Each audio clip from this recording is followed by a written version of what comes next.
It's a big topic of conversation sometimes. Like we go to a house and somebody's like, why do you do this? Or what are you doing? And I'm just like, it's just what I do and I love it.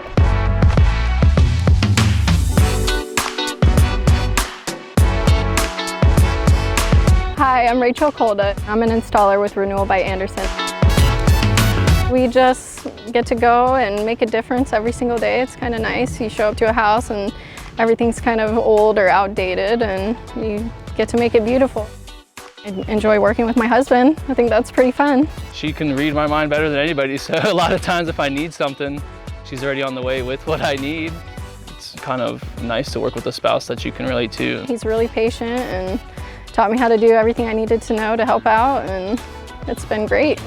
When we observe the achievements of our fellow women, it can really give us a sense of what is possible and what is obtainable. Women have a lot to bring to the table in this industry. We can be more meticulous, and so it's not really gender that defines our abilities, and I think it's important to recognize and encourage women who are willing to do this kind of work. It can be tough, but us women are tough, so we can handle it.